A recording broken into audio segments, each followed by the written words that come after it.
Hello and welcome to another edition of Another Book Review. This week I'll be reviewing the literary criticism So We Read On by Maureen Corrigan. I'll talk very briefly about the author, go into an overview of what the book is, talk about what I liked about the book, what I didn't like about the book, who I'd recommend the book to, and finish off with what I will be reading for next time. Maureen Corrigan is best known as the literary critic for Fresh Air on NPR, National Public Radio. She was also a few years back the presenter for the Big Read Project, where she went around the United States speaking, trying to promote literacy, specifically by speaking on the novel of which she will talk about in So We Read On, which is The Great Gatsby. So We Read On is something of a pop cultural analysis of the novel The Great Gatsby by F. Scott Fitzgerald that came out, I believe, in 1925, trying to kind of dig into why the book has endured as long as it has. Its popularity has increased over time, and really her examination of what about the novel works for people and some of the things that people have pointed out as criticisms and how she deals with those things. I thought overall the book was very entertaining. The parts of it that stuck with me were the fact that she goes into how when the book first came out, it was a failure. It sold, I think, fewer than 20,000 copies, and really it was only after F. Scott Fitzgerald had died. I believe he died in 1944 from a heart attack, but it was also brought on by his tuberculosis and alcoholism, exacerbated by those things, I should say.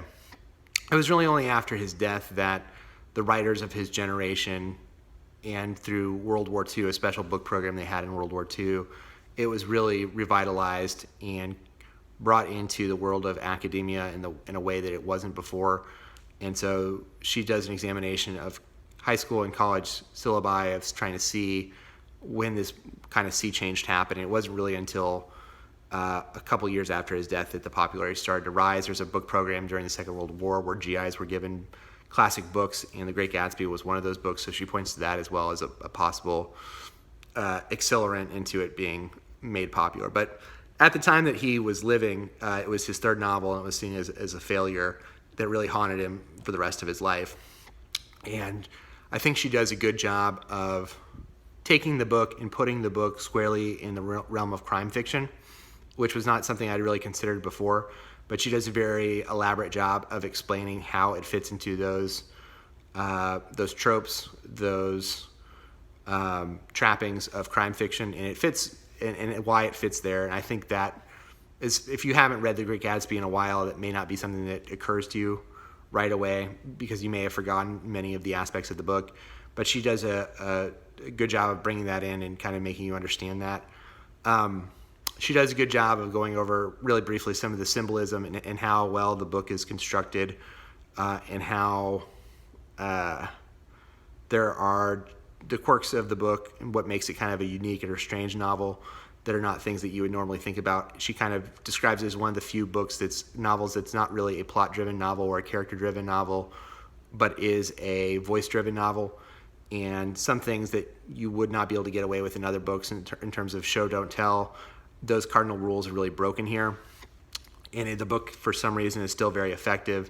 And she points to kind of the beauty of the language throughout the book and pulls up certain passages to illustrate how meticulously well written it is and how the language kind of just flows through the book. And the book is less than 200 pages, and yet it still feels like a full story, even though it's relatively compact. So those were things that I enjoyed. I think the parts of it that I enjoyed a little bit less, she goes on a boat tour and she goes on a tour of her high school. And I felt like those things were really just there to kind of pack pages into the novel. I don't think that they were necessarily needed for what her overall point was. She does go back and describes The Great Gatsby in terms of the adaptations. There's one adaptation that came out on theater a few years ago called, I believe it's pronounced Gats.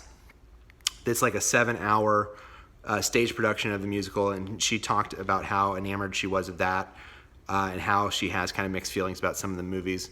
But the movie adaptations about it. But if you're someone who wants to learn more about The Great Gatsby, the history of F. Scott Fitzgerald, which is ultimately very tragic, really, and how that influenced the writing of the book, I think this was a really good way to do that. Like I said, it feels a little pop culturally, a little light.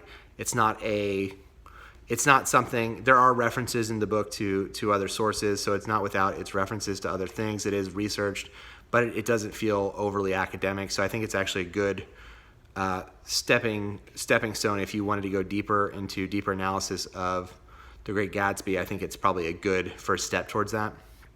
So that's So We Read On by Maureen Corrigan. I don't know if you would really pick it up if you haven't read The Great Gatsby. I don't know how useful that would be. But if you have read The Great Gatsby and want to learn more about that book, I think this is a good way to do that. Next time I'm going to be reading The Might Have Been by Joseph M. Schuster. Until next time, please feel free to like the video, subscribe to the channel. Until next time, bye.